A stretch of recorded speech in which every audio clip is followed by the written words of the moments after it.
الحمدللہ رب العالمین الصلاة والسلام علی خاتم النبیین وعلی آلہ وصحبہ اجمعین اما بعد فاعوذ باللہ من الشیطان الرجیم بسم اللہ الرحمن الرحیم قال اللہ تعالی فی سورة الانفال اذ یغشیکم النعاس امنة منہ وینزل علیکم من السماء ماء ليطهركم به ويذهب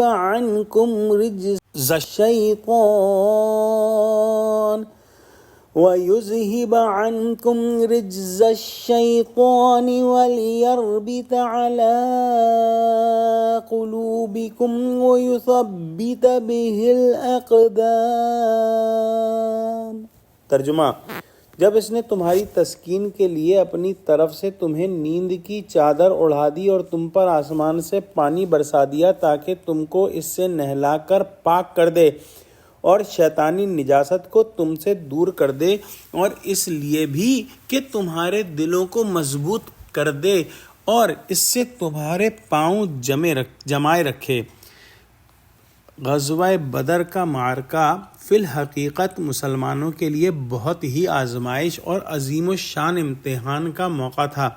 وہ تعداد میں تھوڑے تھے، بے سر و سامان تھے، فوجی مقابلے کے لیے تیار ہو کر نہ نکلے تھے، اور ان کے مقابلے پر ان سے تگنی تعداد کا لشکر تھا جو پورے ساز و سامان سے کبر و غرور کے نشے میں سرشار ہو کر نکلا تھا۔ مسلمانوں اور کافروں کی یہ پہلی ہی قابل ذکر ٹکر تھی۔ پھر صورت ایسی پیش آئی کہ کفار نے پہلے سے اچھی جگہ اور پانی وغیرہ پر قبضہ کر لیا۔ مسلمان نشیب میں تھے، ریت بہت زیادہ تھی جس میں چلتے ہوئے پاؤں دھنستے تھے، گرد و غبار نے الگ پریشان کر رکھا تھا۔ پانی نہ ملنے سے ایک طرف تو غسل اور وضو وغیرہ کی تکلیف تھی، دوسری طرف تشنگی یا پیاس ستا رہی تھی۔ یہ چیزیں دیکھ کر مسلمان ڈرے کہ بظاہر آثار شکست کے ہیں۔ شیطان نے بھی دلوں میں وسوسہ ڈالا کہ اگر واقعی تم خدا کے مقبول بندے ہوتے تو صورتحال ایسی نہ ہوتی اور ایسی پریشانی اور یاس انگیز صورتحال نہیں ہوتی۔ اس وقت اللہ سبحانہ وتعالی نے قدرت کاملہ سے زور کا مہ برسایا جس سے میدان کی ریت جم گئی۔ غسل اور وضو وغیرہ کرنے اور پینے کے لیے پانی میسر آ گیا، اچھی تعداد میں، اچھی مقدار میں، گرد و غبار سے بھی نجات مل گئی۔ کفار کا لشکر جس جگہ تھا وہاں کیچڑ اور پھسلن سے چلنا پھرنا دشوار ہو گیا۔ جب یہ ظاہری پریشانیاں دور ہوئیں تو اللہ سبحانہ وتعالی نے مسلمانوں پر ایک قسم کی غنودگی طاری کر دی۔